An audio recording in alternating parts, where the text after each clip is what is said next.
Exactly what I've been itching and scratching for.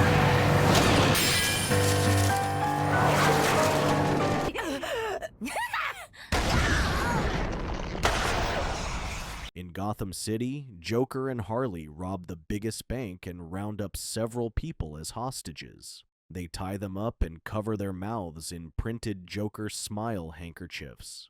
Harley claims that they will take them to a new world, a world of compensation and comfort. As soon as the cops finally rescue the hostages, the bombs blow them all up, to which Joker and Harley then flee on their escape vehicle. The cops give chase, but Joker casts several dollar bills, which the people fight over, blocking the road for the pursuing cops. Joker is thrilled with exploring a new world, claiming the current one is ugly and unfair. He explains that people's souls are screaming on the inside, arguing that this isn't who they are. Despite that, he claims that people are too scared to take the leap, so they will have to change the world. Harley then lobs explosives at the pursuing cops, to which she then stops the car at Noonan's bar, claiming to need a drink. Harley walks into the bar and quickly realizes that it was an ambush by the government. Joker barely escapes from enemy tanks while Harley flees through the rooftops. She is suddenly attacked by a masked samurai vigilante, later revealed to be Katana. When she loses her oversized mallet, Harley uses a pipe to fight back against her attacker. Katana eventually knocks her out after successfully disarming Harley, which she then hands over to the army. Harley was thrilled to hear that Joker had escaped before she was knocked out.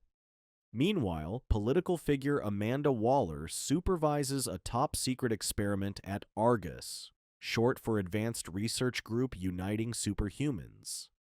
They successfully opened a portal into another world by tapping into a mysterious woman's power.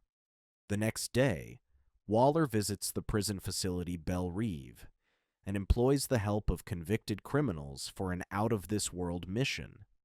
The warden refuses to release them in her custody, but Waller convinces him otherwise, claiming to know of his side hustle, stealing supplies from the facility. First up is the recently captured Harley Quinn, but when she tries to be difficult, Waller knocks her out with a stun gun. Harley later wakes up with 3 other criminals, Deadshot, Clayface, and Peacekeeper. Agent Adam walks in on them as they get acquainted while Waller shows up on screen to debrief them on their mission. She claims that succeeding in their mission will reward them with reduced sentences.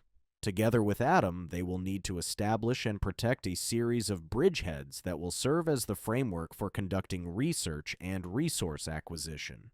When Deadshot refuses to cooperate, Waller claims that they had bombs implanted in their necks, which she can trigger to explode anytime she wishes.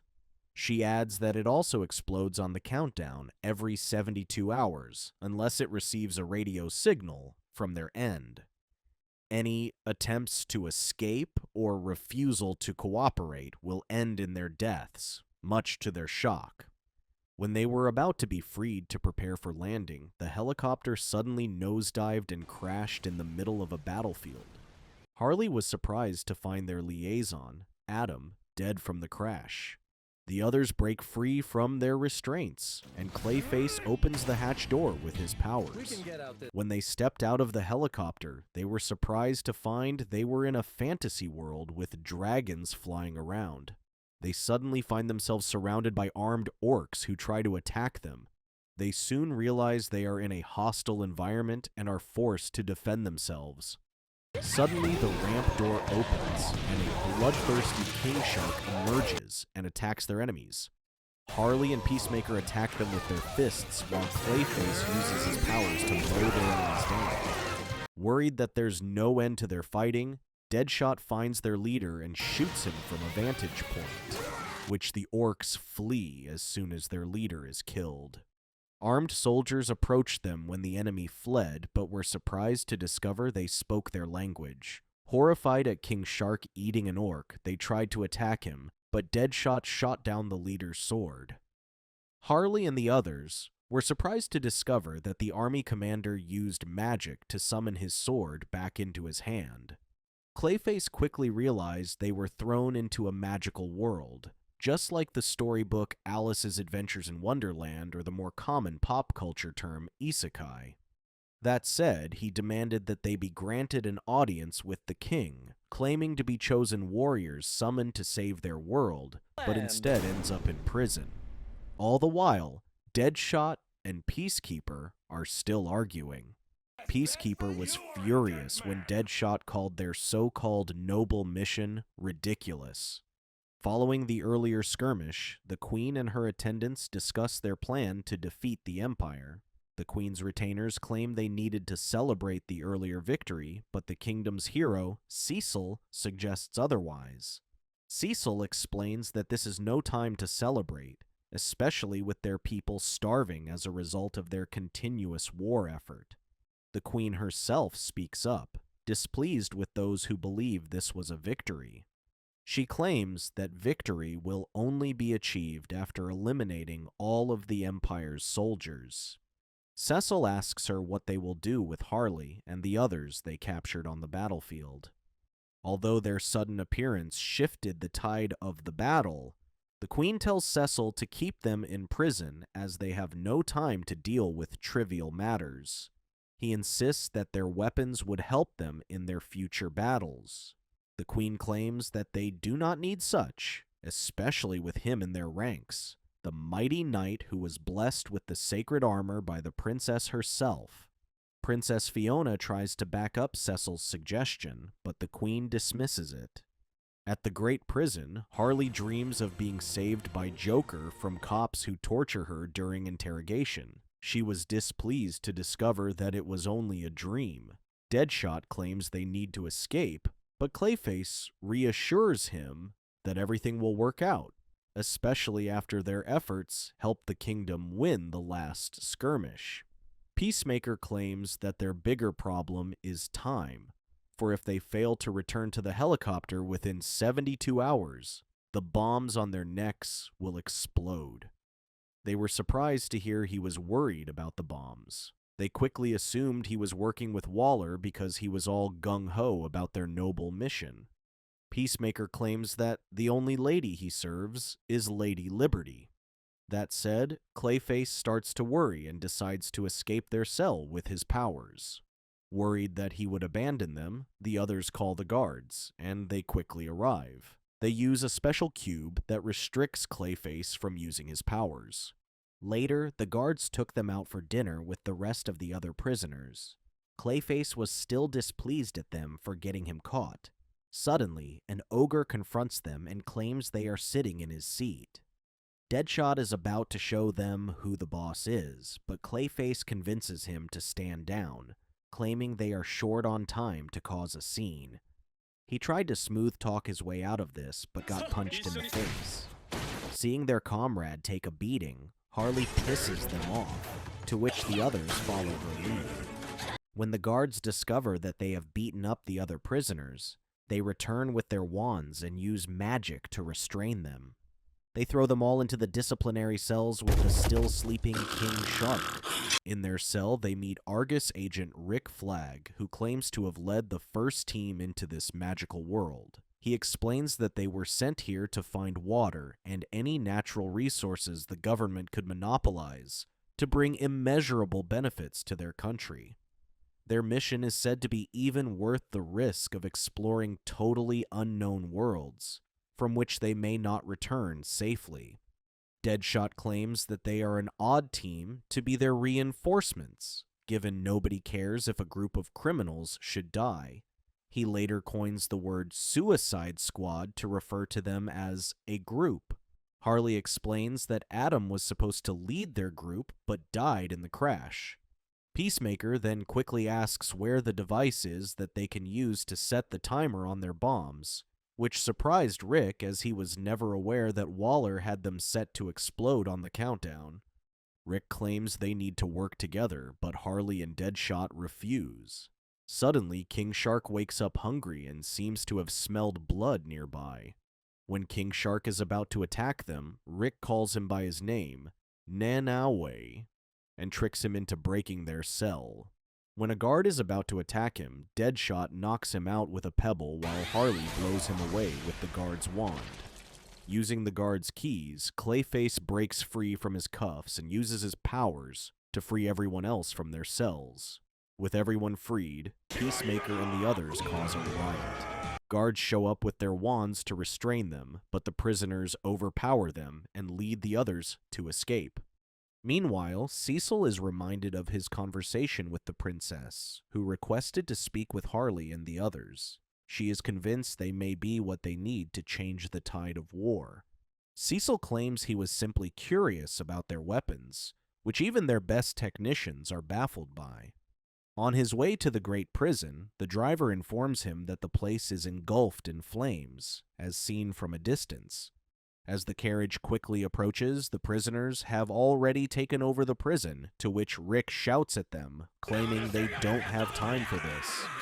Knight Commander Cecil goes to prison to talk to the Suicide Squad on behalf of Princess Fionn, who believes they can help them in their fight against the Empire. He asks the squad to stand down after discovering they have started a riot and taken over the prison.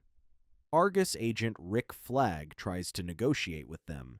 Still, he horrifically makes a mess of things when Flag inadvertently makes fun of Cecil after learning how to speak their language by listening to orc prisoners. Cecil escorts them back to the palace in chains, but after arriving there, the nobles and even the queen look down on them. Struggling to understand each other, Queen Aldora casts a translation spell that allows them to speak their language. Flag tries to earn their freedom in exchange for information. He claims that the Empire grew stronger after replacing their generals, who he reveals are from their world. Aldora blames them for what happened and orders her men to kill them when Peacemaker promises to fight for the kingdom and make things right.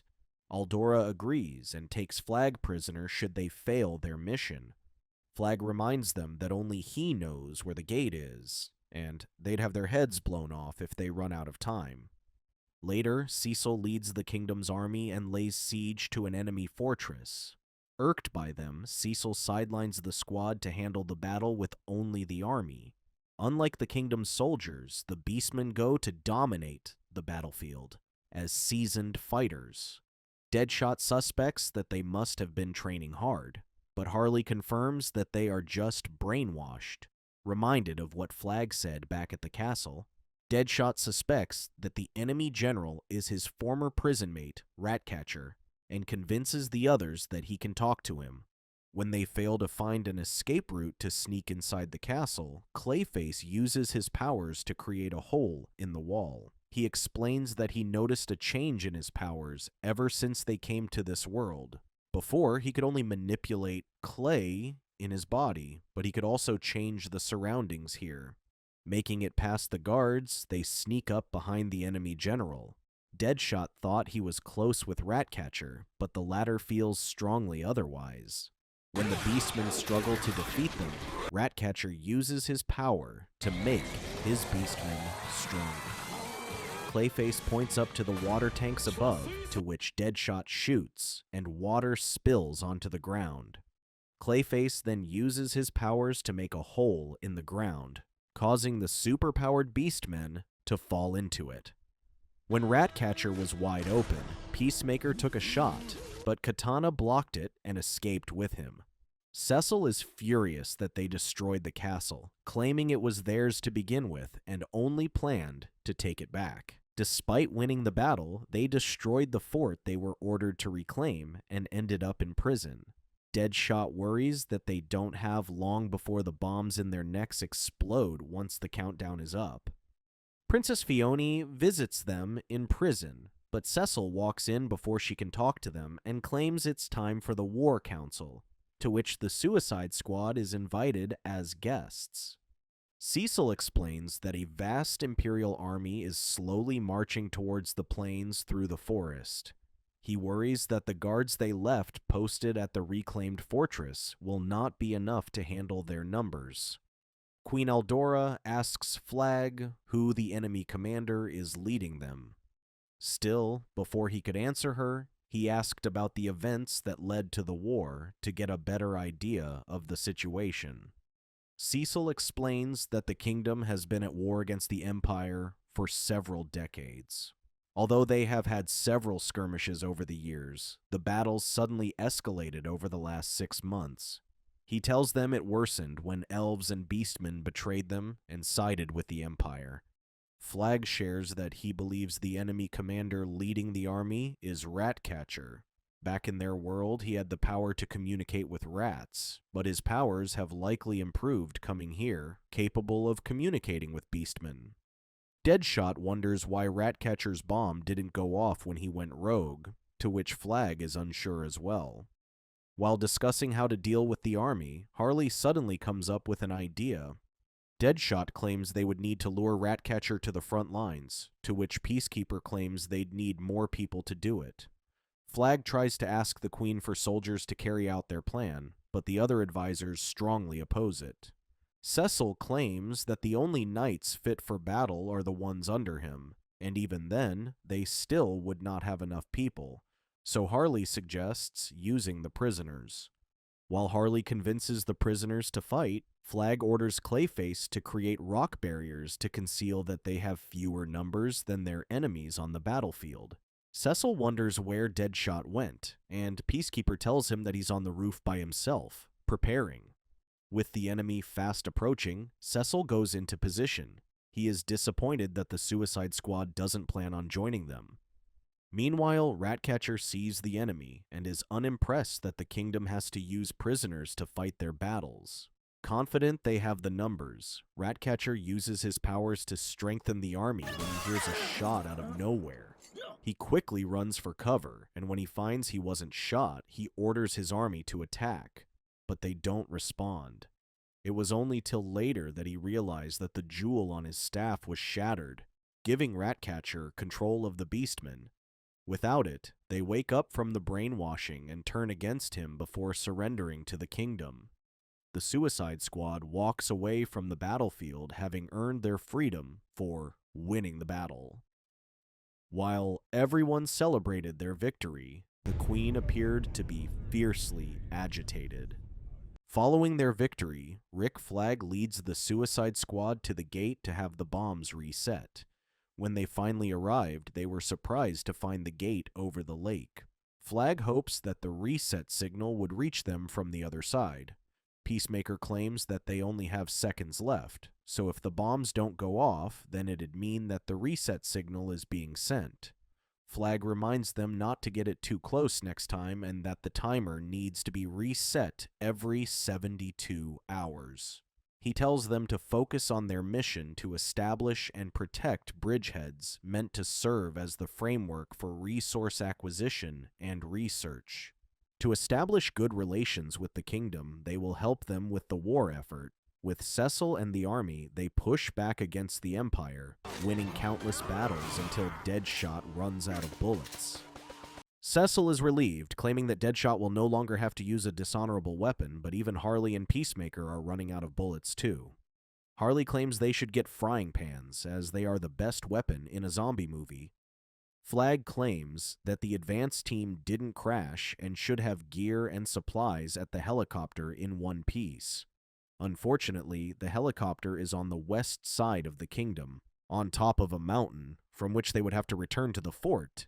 The team returns to the fort, where the prisoners greet them and prepare a feast for them.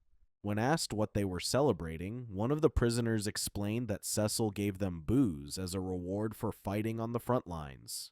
In addition, the kingdom gave them the place to reign however they please, as long as it's not with the Empire.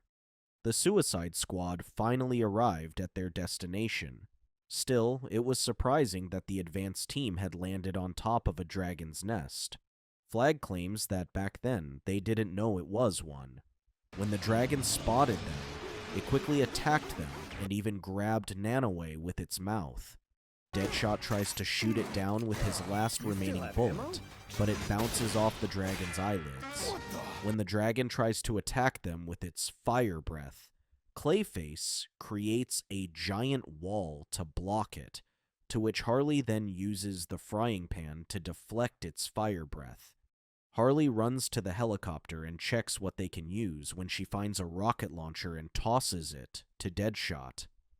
Deadshot shoots it at point-blank range, which knocks him off the cliff, but Nanaue catches him. Having secured bullets to last them for a while, Peacemaker takes a dragon egg he finds in the nest. Harley takes it from him, furious that he was planning to eat it. Suddenly, the egg hatches, and a baby dragon emerges. The baby dragon quickly gets attached to Harley, mistaking her for its mother. Scoring a big haul, they return to the fort, but are surprised to find it in ruins with new villains floating above it. The Suicide Squad quickly runs back only to witness their prison friends executed by the elves. The team soon jumps into battle and kills the elves when they realize they are brainwashed.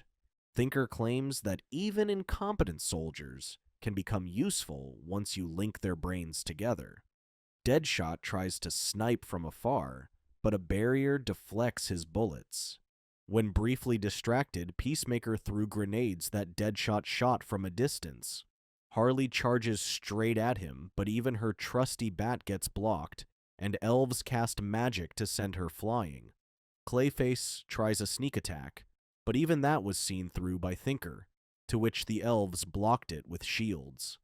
Nanaue charges head-on, but when the elves' magic fails to stop him, Enchantress herself blocks him. She then drops him over the lake, where Killer Croc and a Sea Leviathan ambush and defeat him. Harley taunts Thinker, claiming he relies on others and can't do anything alone. Provoked, Thinker uses his powers on them to make them experience nightmares from their past, which froze them as they stood. Enchantress tells Thinker to stop making them suffer, so he shoots Clayface, Deadshot, and Peacemaker in the chest. Harley attacks the Enchantress, who blows her away and knocks her out. After briefly dreaming of Joker, Harley regains consciousness and witnesses flag-threatening Thinker, Enchantress, and Killer Croc to blow their heads off with the bomb. Thinker calls his bluff, claiming he could have done that when they went rogue several months ago, but Flag explains he was ordered to bring them in alive. Having achieved what they came for, Thinker, Enchantress, and Killer Croc leave, and the elves suddenly pass out. Harley cries over his friends' dead bodies, but was surprised that they were still alive. Deadshot was astonished that the bullet didn't pierce his armor, but when he took it off, he saw it glowing green and suspected Enchantress must have stopped it. Having lost the fortress, the Queen locks them up again in the dungeon and orders their execution. She explains that they only lost a fortress and a handful of prisoners, to which she blames the Suicide Squad, who suggested using them. Unable to agree with the decision, Princess Fiona convinces Cecil to help Flag and the others escape. Deadshot is displeased, claiming they are trying to save their lives, but later throws them out on the battlefield again. Cecil claims that they have fought admirably and risked their lives for a kingdom they owe nothing to, and it wouldn't be fair to execute them. Flag claims they lost because they let Thinker get into their heads. Harley asks the princess if she is sure about helping them, to which Fiona receives a flashback of when she was younger and had a commoner friend. Back then, she inadvertently gets a boy killed when she slips up, saying that the army has food ready for when they need it. Suffering from hunger, the boy sneaks into the camp to steal food for his ailing brother. Still, he is killed on sight after being mistaken for the enemy. Since then, Fiona has been careful with her actions, worried that her mistake will cause someone to get killed again. Meanwhile, Thinker read in their minds that they needed to return to the portal every 72 hours to pick up a signal for the bomb reset. He has elves construct a giant tower to prevent the Suicide Squad from approaching the gate. With only hours left on their bombs, the Suicide Squad drops by the gate for the reset signal when they discover Thinker has built a fortress around it. Not only is the place crawling with mind-controlled elves, but they also find that Katana is protecting Thinker with no way in. Peacemaker worries that the soldiers' brains are all connected. Flag explains that only his thinking cap allows him to do it, where typically the strain would have already fried their brains to a crisp. Peacemaker came up with an idea from Harley's story of when she and Joker robbed an impregnable bank. Following Peacemaker's plan, Nanoway will sneak Clayface into the tower unnoticed by swimming under the river. Once Nanoway gives the signal, Flag will lure the elves away from the front gate while Deadshot keeps an eye on things. Once the commotion starts, Clayface uses his powers to shapeshift into Thinker to distract Katana. Nanaue will help kidnap one of the elves so that Peacemaker can torture them in a nearby hut. He plans on using their connection against them by making them feel excruciating pain as he tortures one. Harley infiltrates the tower during all that commotion to find where Thinker is. Harley jumps and attacks Thinker, but he keeps dodging, predicting her moves. Harley gets herself hit so Thinker wouldn't be able to read her mind, being unpredictable. She then provokes him into using his powers on her like he did to the Suicide Squad, making her relive her nightmares. When he thought he'd won, Harley turns the nightmare on Thinker, proving she has total control of her mind. This gives Harley the time to get close to Thinker and whacks him with her bat, which sends him flying. Flag was surprised that Peacemaker had the stomach to continue torturing one of the elves when suddenly the entire tower collapses, with Harley running to safety before water rushes in. Out of nowhere, Katana shows up with a defeated Clayface and a dismembered Thinker. Harley and Katana begin fighting, but when Harley loses her bat, Clayface turns into a sword for her. Katana was incredibly impressed that her double-bladed weapon was sliced in half. When she was about to take it seriously, the others arrived, and Deadshot started shooting at her. Katana jumps into the water where the sea leviathan was waiting and escapes. In the kingdom, the Queen's advisors report that Thinker built a tower nearby but was defeated by the Suicide Squad. Instead of being happy, Princess Fiona was surprised by the Queen's reaction, who seemed agitated even more. She dispatches her army to bring them back, even by force. After tearing down an enemy fortress and taking down an enemy general, the Suicide Squad brazenly returns to the kingdom, hoping they'd celebrate their achievements.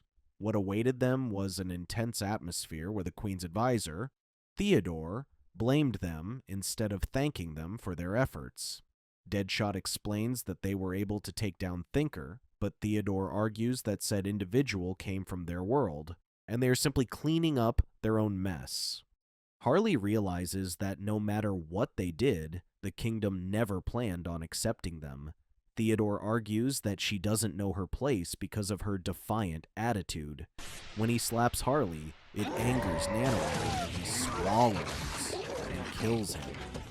Cecil pulls out his blade and attacks Nanoway. Still, when he was about to pull it from Nanoway's stomach like he did in prison, Deadshot sneaks up from behind and points a gun to his head. When the guards were about to draw their weapons, the Queen used magic to restrain Nanoway. When the Queen orders their execution, Cecil pleads with her. Hence, she exiles the others, except Nanoway, who will be executed. Unable to fight back, the team walks away, and Princess Fiona runs after them and apologizes. Harley rejects her apologies when she did nothing to defend them against her mother. She claims that it would have been easier if she'd never convinced them, so they wouldn't have bothered to fight, leaving behind her baseball bat with her. Later, the team drinks at a bar, trying to drown their frustrations with alcohol. Their heightened emotions cause their tempers to flare up and start a bar brawl. It began when a minstrel was singing a song about them, to which Harley asks him to stop, but Clayface is frustrated that no songs are sung about him or his achievements. Deadshot and Clayface started arguing, to which a drunk Peacemaker joins them, who is angry at them for disturbing the peace. Harley gets pulled into the fight, and Flag tries to break them up. The next day, Flag wakes them up and claims they must return to the gate for the reset signal to their bombs. Clayface was surprised that Harley decided to leave his baby dragon, Artie, and she claimed that if she took him back, they'd dissect him. Flag claims they can't leave Nanaue behind and plans a rescue mission. Out of nowhere, Flag receives a call from Waller when she doesn't detect Nanaue's signal. Flag explains the situation to Waller, who orders them to retreat for now. Out of nowhere, they suddenly hear Clayface's bomb start beeping, and his head shortly blew up. When asked what happened, Waller claims she has determined this mission to be too difficult to carry out. Harley couldn't bear to hold it in anymore, provoking Waller to blow her up as well. Flag suddenly notices the castle is on fire and suggests they can continue the mission and win favor from the kingdom. Waller agrees and gives them 24 hours to bring her results, or she will detonate all of their bombs. Once the call ended, they were surprised Clayface was still alive, and he explained that he could move his brain or heart anywhere in his body. Deadshot wonders why he decided to play along, to which Clayface explains that it wouldn't be a good movie if it didn't have a good story to it. 2 hours earlier, Princess Fiona wanted to speak to the Queen, but discovers she might not be who she says she is, as she sees an entirely different person in the mirror's reflection. Cecil starts to question his actions and wonders if this is the right path for a knight when a minister uses the thinking cap to turn soldiers into his puppets. Although outnumbered, Cecil was able to overpower the soldiers chasing him and escape. Meanwhile, Princess Fiona discovers that someone is impersonating Queen Aldora, her mother. When she asks where her mother is, the impersonator claims she disposed of her, later revealing herself as the Undead King. The Undead King claims that the more deaths there are, the more her powers return, so she set out to instigate war between the kingdom and the empire to cause countless deaths.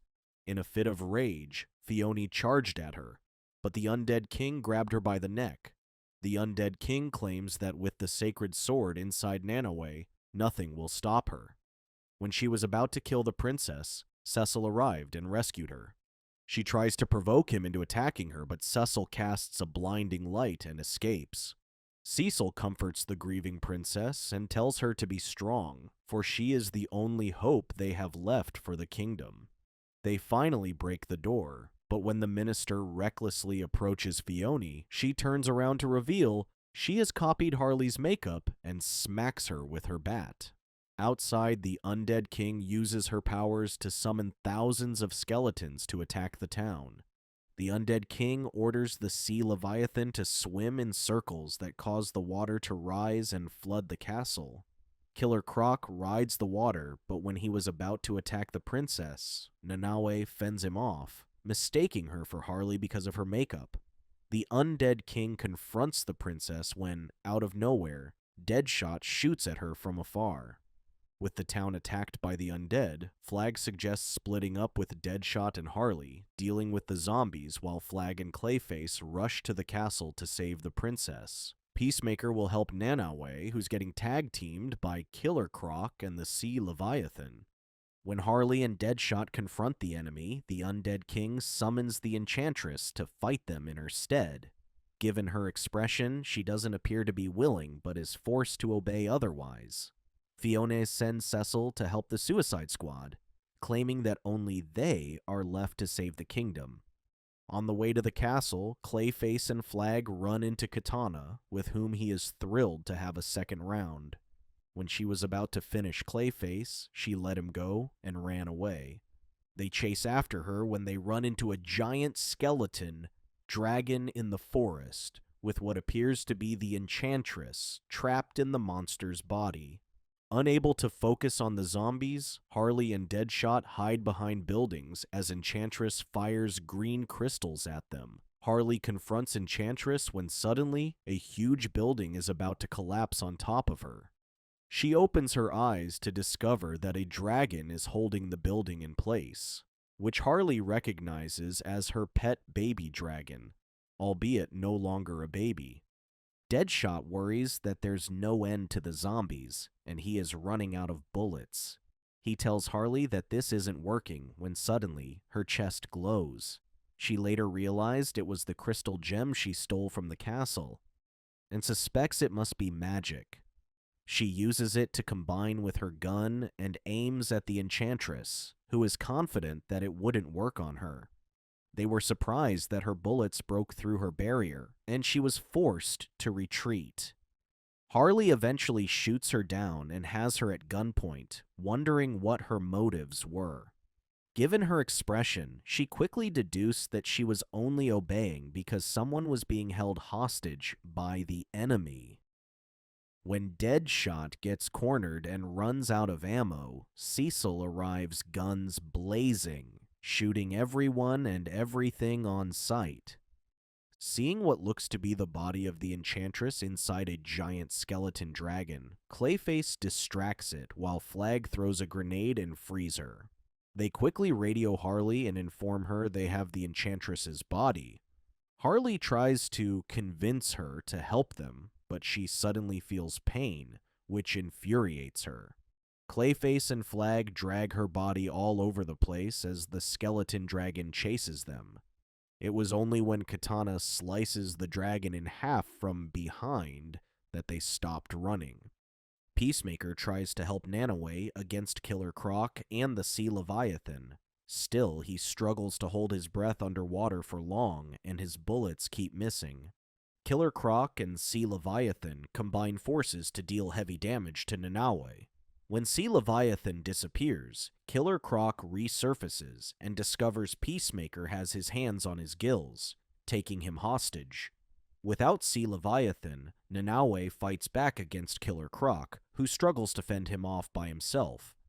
Peacemaker orders him not to move, but Killer Croc abandons the Sea Leviathan to defend himself, claiming he doesn't have time to save weaklings. The Sea Leviathan overhears him, but when Peacemaker kicks him back into the water, it sneaks up from behind Killer Croc and kills him. Harley rides the back of Artie and lures Enchantress to where Clayface and Flag brought her body. Undead King worries that the Suicide Squad will return Enchantress to her body, so she decides to take her out while she still can. Enchantress gets hit, but Harley catches her as she is about to hit the ground. The Enchantress gets her body back, but in a fit of rage for trying to kill her, she attacks the zombies in the area. Deadshot carries an injured Cecil into a house and barricades the door. Worried he wouldn't be of much help, Cecil hands him the armor of the legendary hero infused with magic. When he puts it on, Deadshot obtains new powers that are effective against the zombies. He strips Cecil to bring pieces of armor back to the others and gives them out to them. Harley has the helm, Clayface gets the greaves, Nanaway gets the breastplate, and Peacemaker has bangles. Even with their new transformations, they stood no chance against the Undead King. Flag wonders if the princess can help with her magic, but she claims that the Undead King can only be defeated by a holy sword passed down by the kingdom for centuries. When Harley learns Fiona can use magic, she trades places with her and lets her ride on Artie's back. The others try to provide cover, but the Undead King catches and grabs her by the neck. Undead King tries to strangle her, threatening to torture her forever. She later realizes it wasn't Harley, but Fiona, and she summons the Holy Sword. Suddenly, the sword in Nanaway rips his stomach open and flies into Fiona's arms, which she uses to decapitate the Undead King. Undead King realizes that Katana, later revealed to be the Emperor, double-crossed her. Still, before she could complain, Harley hit her head with the bat and sent it flying. With the battle over, Fiona succeeds in the throne and rewards the team for their help, to which they prepare a grand feast for them and even for Artie. Flag reports to Waller that the kingdom agrees to work with them, successfully establishing the bridgehead to gather resources. He also reports that they saw Katana from the Empire. Waller is surprised because the real Katana was always with her and suspects it must be the work of no one but the Joker. He orders him to focus on the mission, to capture or kill the Joker if needed. Waller suspects he used Katana's appearance as payback for her capturing Harley. Thank you for watching. Check out these other videos, and subscribe and tap the bell to be notified about our latest videos. See you next time.